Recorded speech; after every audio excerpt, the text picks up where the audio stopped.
Գյորջյան Կասկադ 60 ամիս փուլային վճարում բազմաթիվ առավելություններ։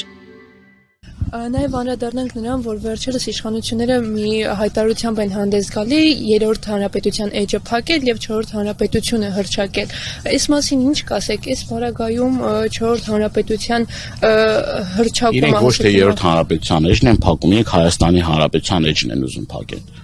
Այդ երրորդ հանրապետությունը, ասում են երրորդ հանրապետության էջն են ուզում փակել, իրենք Հայաստանի հանրապետության էջն են ուզում փակել, առանց երրորդի էջ ուզում են փակեն Հայաստանի հանրապետության էջը, ոնց որ փակեցին Արցախի էջը։ Արցախի համար ինչ էին ասում։ Ինչ են ասում Արցախի համար։ Ասում են մի փոքր նշաձողը իջեցրեք, լան կոնսոլիդացիա, դրանից առաջ ասում են Շուշի հադրու դեօկուպացիա,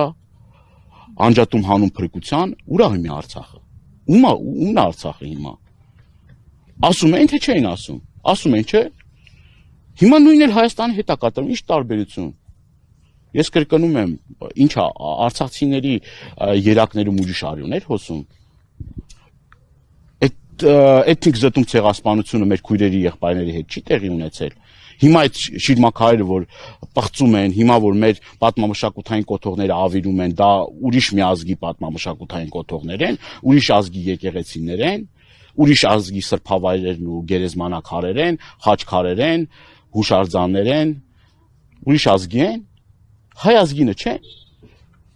Ինչը տշնամին փոխվել է, հա, բանը ուրիշ է, դարել է կիրթ ու կառուցողական իրենց բնութագրմամբ։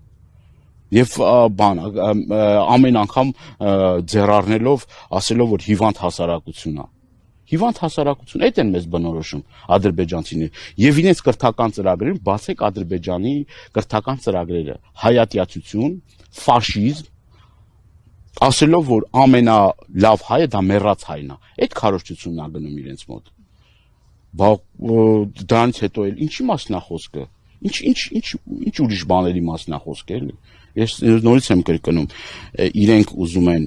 Հայաստանը դարձնել մի անողնաշար երկիր, լավագույն դեպքում անողնաշար երկիր, որը չունի խորհրդանիշներ, չունի պատմություն, չունի անցյալ, չունի ազգային գաղափարախոսություն, չունի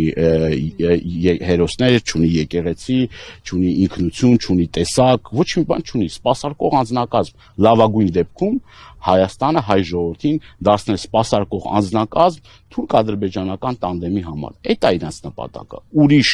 բան ես չեմ կարողանում պատկերացնել, որովհետև իրենք գնում են այդ ճանապարհով։ Սա մի դրվագ չի, մեկ հարց չի, սա ասենց բազմաթիվ իրենց, այսպես ասած,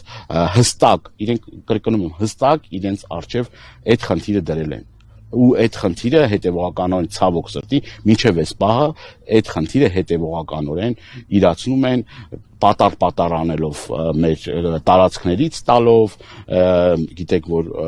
նորից եմ կրկնում խոսում ա նրա մասին նոր զիջումների մասին եւ